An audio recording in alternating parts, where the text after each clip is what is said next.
வணக்கம் நண்பர்களே! Welcome to வலைக்குரல். நம்ம ஹிஸ்ட்ரி டாபிக்ல ஈழம் வரலாறு பார்த்துட்ருக்கோம். இது 3வது பகுதி. மொத 2 பகுதிய பார்க்காதவங்க அத பார்த்துட்டு இத பாருங்க. ஏன்னா, அப்பதான் அந்த கன்டின்யூட்டி புரியும். நம்ம போன பதிவுல யாழ்ப்பாண நூலகம் எரிஞ்சது வரைக்கும் பார்த்தோம். இப்ப என்ன நடக்குதுன்னா, சிங்கள இன வெறியர்கள், இலங்கை ராணுவம் சேர்ந்து யாழ்ப்பாண நூலகத்த எரிக்கிறாங்க. கிட்டத்தட்ட 1,00,000க்கும் மேற்பட்ட பொக்கிஷங்கள் வந்து அங்க சாம்பல் ஆகுது. அங்க எக்கச்சக்க அதிசயமான நூல்கள், உண்மைகள், அழகியல், வரலாறு, மருத்துவ குறிப்புகள், ஓலைச்சுவடின்னு இந்த மாரி சொல்லிட்டே போலாம். அது எல்லாத்தையுமே எந்த அடையாளமும் தெரியாத மாரி சாம்பல் ஆக்கியிருக்காங்க. இப்போ அவங்க மனுஷங்களே இல்லங்கிறது நம்மளுக்கு ஆரம்பத்துலேருந்தே பார்த்துட்டு தான் இருக்கோம். அடுத்தது என்ன நடக்குது? 1983ல ஒரு பயங்கரமான கலவரம் நடக்குது. அதுவும் குறிப்பா ஜூலை 23, 1983லேருந்து ஆரம்பிச்சு 1 வாரத்துக்கு தமிழர்கள வந்து பயங்கரமா ஒரு இனவெறியோட வேட்டையாடுறாங்க. இத சொல்லும்போதே கொஞ்சம் நடுங்குது. அதாவது கொதிக்கிற தார்ல பச்சிளம் குழந்தைகள போட்டு கொன்றுருக்காங்க. பெண்களோட கற்ப சூறையாடியிருக்காங்க. 30,000க்கும் மேற்பட்ட தமிழர்கள கொன்னு குமிச்சிருக்காங்க. பல போராளிகள கொன்றுருக்காங்க. கிட்டத்தட்ட 55க்கும் மேல அப்படின்னு குறிப்பிடப்படுது. அந்த போராளிகள்ல குறிப்பிட்டு சொல்லணும்னா, குட்டிமணி, ஜெகன், தங்கதுரை. இவங்க எல்லாரையும் கொலை செஞ்சது சிங்கள அதிகாரிகள். நான் ஏன் இந்த குறிப்பிட்ட 3 பேர சொல்றேன் அப்படின்னா, இவங்க 3 பேர கொலை செஞ்சது ரொம்ப கொடுமையான ஒரு விஷயம். அவங்க கண்கள பிடுங்கி அத கால்ல வச்சு மிதிச்சு கொன்றுருக்காங்க. இப்ப இந்த இடத்துல இந்திரா காந்தி இங்கேருந்து என்ன சொல்றாங்கன்னா, "போர நீங்க நிறுத்துறீங்களா? இல்ல நாங்க நிறுத்தவா?" அப்படின்னு குரல் கொடுக்குறாங்க. அவங்க குரல் கொடுத்ததுமே போர் நிப்பாட்டப்படுது. இத கேட்டதுமே எல்லா தமிழர்களுக்கும் கொஞ்சம் மனசு ஆறுதலா இருக்கு. ஆனா, இது தற்காலிகமா தான். அடுத்தது என்ன நடக்குது? இந்தியா வந்து உண்மையாவே தமிழர்களுக்கு நல்லது செய்றாங்களா? சூழ்ச்சி செய்றாங்களா? கொடுமைகள் செய்றாங்களா? துரோகம் செய்றாங்களா? அப்படிங்கிறத நீங்களே முடிவு பண்ணிக்கோங்க. ஏன்னா, அடுத்தடுத்தது வரக்கூடிய பதிவுகள நீங்க கேட்கும்போது, உங்களுக்கே புரிஞ்சிரும் உண்மையாவே என்ன நடந்ததுன்னு. சரி, இப்ப அடுத்தது என்ன நடக்குது? இந்திரா காந்தி அம்மா வந்து குரல் குடுக்குறாங்க நாடாளுமன்றத்தில.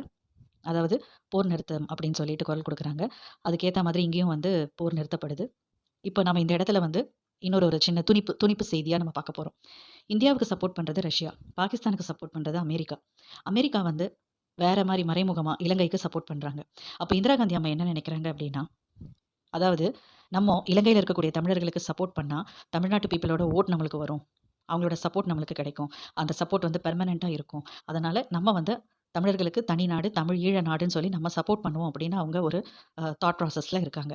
இத மனசுல வச்சுட்டு அவங்க என்ன செய்றாங்க, இன்டைரக்ட்டா இலங்கையில இருக்கக்கூடிய தமிழர்களுக்கு அவங்க வந்து ஆயுத பயிற்சி குடுக்குறாங்க. ராணுவ ஆயுத பயிற்சி குடுக்குறாங்க. இந்திரா காந்தி அம்மாவோட வார்த்தைக்கு இணங்கி போர் நிறுத்தம் தற்காலிகமா நிறுத்தப்படுது.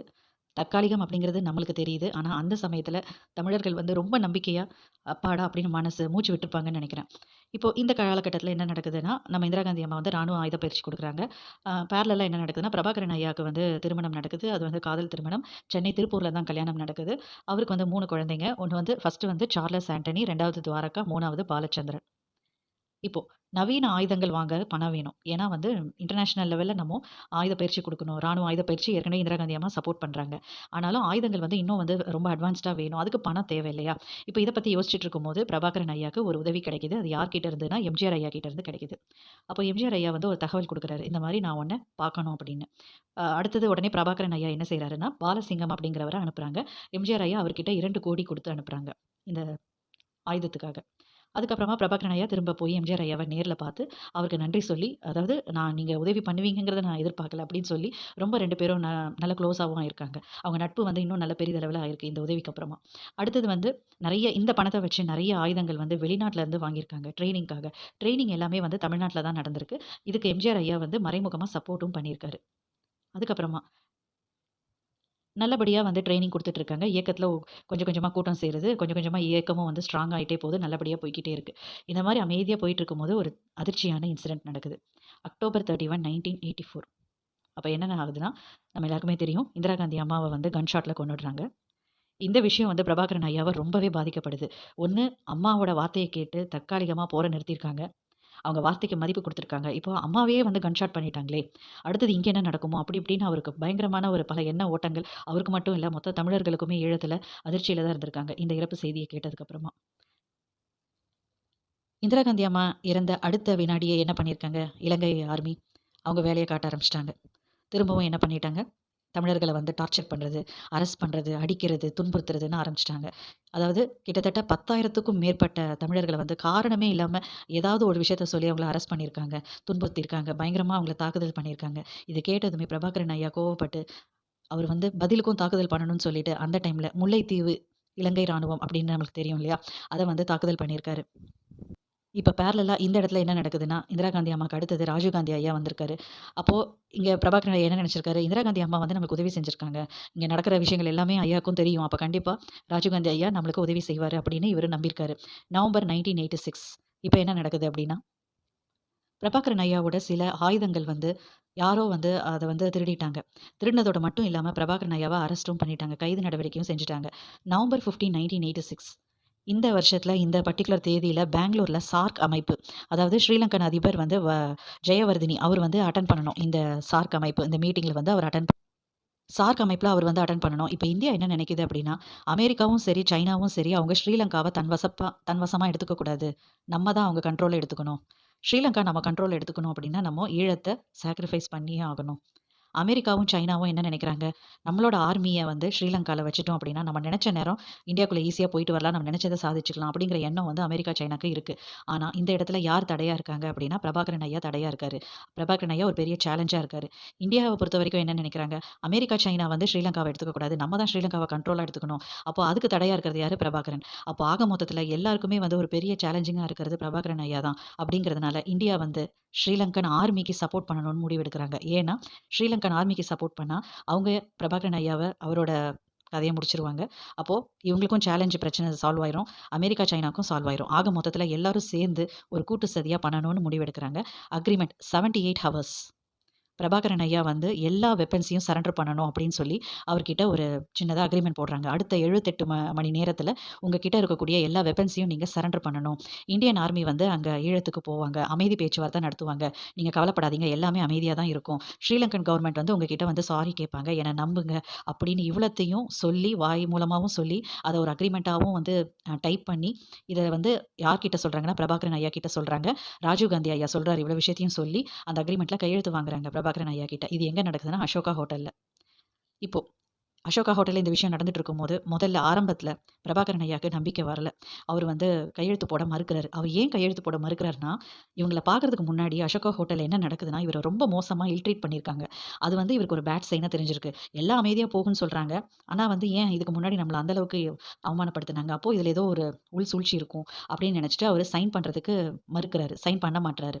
அதுக்கப்புறமா இந்தியா என்ன பண்ணுது அப்படின்னா, எம்ஜிஆர் கிட்ட போய் பேசுறாங்க. ஏன்னா எம்ஜிஆரும் பிரபாகரனும் வந்து ரொம்ப அவங்க நட்பு வந்து ரொம்ப பெரிய அளவுல இருக்கு. அவரு சொன்னா இவங்க கேட்பாங்க. இவரு கேட்பாரு அப்படின்னு சொல்லிட்டு, இந்த தகவல வந்து அவங்க எப்படி போய் தகவல சொன்னாங்கன்னு தெரியல. எம்ஜிஆர் கிட்ட ஹெல்ப் கேட்டிருக்காங்க. அப்புறம் எம்ஜிஆர் வந்து என்ன பண்ணியிருக்காரு, டெல்லிக்கு வந்திருக்காரு. டெல்லிக்கு வந்து பிரபாகரன் ஐயா கிட்ட பேசியிருக்காரு. பிரபாகரன் ஐயா இங்க நடந்த விஷயங்கள் எல்லாம் சொல்லியிருக்காரு. சொன்னதுக்கு அப்புறமா எம்ஜிஆர் ஐயா என்ன சொல்லியிருக்காருன்னா, "சரிப்பா எனக்கு நீ சொல்றதும் புரியுது. அவங்க என்கிட்ட சொன்ன விஷயம் இதுதான். இப்போ முடிவு உன் கையில. உன்னோட மனசு என்ன தோணுதோ, உன்னோட விருப்பம் என்னவோ அத நீ பண்ணு. உன் விருப்பம் என்னவோ அத பண்ணு" அப்படின்னு சொல்லி அவரு சொல்லியிருக்காரு. சொல்லி முடிச்சுட்டு அவரும் கிளம்பி போயிருக்காரு. எம்ஜிஆர் ஐயா கிளம்பி போம்போது ஒரு வார்த்தை சொல்லியிருக்காரு பிரபாகரன் ஐயா கிட்ட. அதாவது உன் மனசு போல செய். ஆனா ஒரு விஷயம். இங்க எதுவும் பண்ணாத. ஏன்னா இங்க உன்ன ஹவுஸ் அரெஸ்ட் பண்ணியிருக்காங்க. அதனால சைன் பண்ணிட்டு கிளம்பு அப்படின்னு சொல்லியிருக்காரு. இப்போ அடுத்தது என்ன நடக்குது? பிரபாகரன் ஐயா வந்து நான் வந்து சைன் போடுறதெல்லாம் இருக்கட்டும். ஆனா நான் அதுக்கு முன்னாடி ராஜீவ்காந்தி ஐயாவ நேர்ல ஒரு தடவ பார்க்கணும் அப்படின்னு சொல்றாரு. அப்ப அங்க இருந்த கார்ட்ஸ் எல்லாரும் வந்து என்ன பண்ணியிருக்காங்கன்னா, பயங்கரமா இவர கிண்டல் பண்ணியிருக்காங்க. ஆஃப்டர் ஆல் நீ எல்லாம் ஒரு ஆளா? ஏதோ ஒரு 2000 பேர உன்ன சுத்தி வச்சுக்கிட்டு ராஜீவ்காந்திய நீ நேர்ல பார்க்கணுமா? நீ பார்க்கணும்னு சொன்னா உடனே அவர் வரணுமா? அவர் வந்து கோடியில புரள்றவரு அப்படி இப்படின்னு பயங்கரமா இவர கிண்டல் பண்ணியிருக்காங்க. இதெல்லாம் ஒரு பக்கம் இருக்கட்டும். ஆனா ராஜீவ்காந்தி வந்திருக்காரு. வந்து பிரபாகரன் ஐயாவையும் பார்த்திருக்காரு. ஆனா என்ன நடந்திருக்குன்னா, அவர ரொம்ப ஃபோர்ஸ் பண்ணி வலுக்கட்டாயமா தான் இந்த கையெழுத்த வாங்கியிருக்காங்க. அவரும் வந்து வேற வழி இல்லாம கையெழுத்தும் போட்டுட்டாரு. கையெழுத்து போட்டுட்டு, "ஓகே நான் கையெழுத்து போட்டுட்டேன். ஆனா நீங்க சொன்ன மாதிரி உங்களோட வாக்குறுதிய செய்வீங்க அப்படின்னு எல்லாத்தையும் நான் நம்புறேன். அவங்க செஞ்ச ப்ராமிஸ் எல்லாம் நடைமுறைக்கு கொண்டுட்டு வருவாங்கன்னு" நம்பி அந்த இடத்துல இருந்து அவரு கிளம்பியிருக்காரு. இப்போ பிரபாகரன் ஐயா மனசுல ஒரு பெரிய பாரத்தோட தான் ஸ்ரீலங்காக்கு வராரு. ஆனா, ஒரு நம்பிக்கையோட வராரு.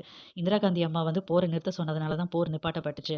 ராஜீவ் காந்தி ஐயாவும் கண்டிப்பா அம்மா சொன்னதெல்லாம் கேட்டிருப்பாரு. அவங்களுக்குள்ள பேசியிருப்பாங்க. அப்ப கண்டிப்பா ராஜீவ் காந்தி ஐயா அவர் வாக்கு மாற மாட்டாரு. சத்தியம் பண்ணியிருக்காரு. எம்ஓஇல எல்லா விஷயத்தையும் சொல்லி சைன் பண்ணியிருக்காரு. வலுக்கட்டாயமா நம்மகிட்ட சைன் வாங்குனாலும், எல்லாம் ஒரு நல்லதுக்காக தானே. நம்ம மக்கள் வந்து அமைதியா இருந்தா போதும். அப்படிங்கிறதுனால தானே அப்படின்னு அவரு எல்லாத்தையும் மனசுல அந்த எண்ணத்தோடயே வந்து அவரு திரும்ப ஸ்ரீலங்காக்கு வந்து இறங்குறாரு. அந்த எம்ஓயுல கையெழுத்திட்ட அந்த வினாடியிலிருந்து அவர் மனசுல இந்த அமைதி உண்மையாவே இருக்குமா? அவர் வார்த்தைய காப்பாத்துவாரா? மாட்டாரா? இந்த மாரி ஒரு எண்ண ஓட்டத்திலே இருந்திருக்கு. சரி அடுத்தது என்ன நடக்குது? இவரு வந்து இந்த இயக்கத்துல நம்ம பிரபாகரன் ஐயாவோட இயக்கத்துல பார்த்தீங்கன்னா, ஒரு துப்பாக்கியில ஆரம்பிச்ச இந்த இயக்கம் பயங்கரமா வளர்ச்சி அடைஞ்சிருக்கு. அது மட்டும் இல்லாம இதுல எக்கச்சக்க அதாவது டிவிஷன்ஸ்ன்னு சொல்லுவாங்க இல்லையா? டிபார்ட்மெண்ட்ஸ் தரைப்படை, வான்படை, ராணுவப் படை, ஒழுக்கமான இயக்கம், ஊனமுற்ற தமிழீழம் பெண்கள் படை, அப்புறம் நிர்வாக கட்டமைப்பு, படையணிகள், அப்புறம் இந்த படையணிகள் யார் யார் அப்படின்னு பார்த்தோன்னா, இம்ரான், சார்லஸ், கிட்டு, ஜெயந்தன், பீரங்கி படையணி, அப்புறம் வந்து குட்டி ஸ்ரீ மோட்டார் படையணி, மாலதி, அன்பரசி, சிறுத்தை, பொன்னம்மாள் படையணி, கடல் புலிகள், அங்கையர்கண்ணி, ஆழ்கடல் அணி, அப்புறம் வரப்புரை பிரிவு, புலனாய்வு பிரிவு, அதுக்கப்புறமா ஒலிப்பதிவு பிரிவு, மருத்துவ பிரிவு, திலீபன் சிறப்பு மருத்துவ பிரிவு, மாணவர் அமைப்பு, கிராமிய வங்கி, தமிழகவியல் வைப்பகம், தமிழீழ மேம்பாடு பிரிவு, பனைத்துறை பயிற்சிப் பள்ளி, அரசு அறிவியல் கல்லூரி, காவல்துறை, குற்ற தடுப்பு முறை, தமிழீழ சட்டக்கல்லூரி, அறிவுச்சோலை, செஞ்சோலை, திறன் இல்லம், திறன் மையம், புத்தகச்சாலை, செய்தி இதழ், வெளிச்சம் செய்தி இதழ், மாவீரர் தொழிற்சாலை இல்லங்கள், சேரன் சுவையகம், பாண்டியன் உற்பத்தி பிரிவு, அப்புறம் வாணிபம், அதுக்கப்புறமா நிர்வாக சேவை பிரிவு, திரைப்பட வெளியீடு பிரிவு, விளையாட்டுத்துறை, தமிழீழ அரசு நிறுவனர் பணித்துறை, தனி அரசு இந்த மாரி ஹைலைட்டடா தான் நான் சொல்லியிருக்கேன். இந்த மாரி எக்கச்சக்க பிரிவுகள், இயக்கங்கள் வச்சு ஒரு தனி அரசே நடத்தியிருக்காரு. அதுவும் ஒழுக்கமா, ஒரு மிலிட்டரி ரூல் மாரி வச்சு ஒழுக்கமா, அப்படியே இவ்ளோ இயக்கத்த வந்து ஒரு தனி மனிதனா பண்ண முடியும்னா யோசிச்சு பாருங்க. அது மட்டும் இல்லாம இதெல்லாம் பார்த்து தான் சிங்களத்தவனுக்கு இன்னும் வெறி அதிகமாயிருச்சு. இவன விட்டா இவன் மொத்த உலகத்தையே ஆண்டுருவானோ அப்படிங்கிற அந்த பயம். வெறும் ஸ்ரீலங்காவ மட்டும் இல்ல. உலகத்தையே இவன் ஆண்டாலும் ஆண்டுருவான். இவன விடக்கூடாது அப்படிங்கிற அந்த வெறி அவனுக்கு அங்க தான் வந்திருக்கு.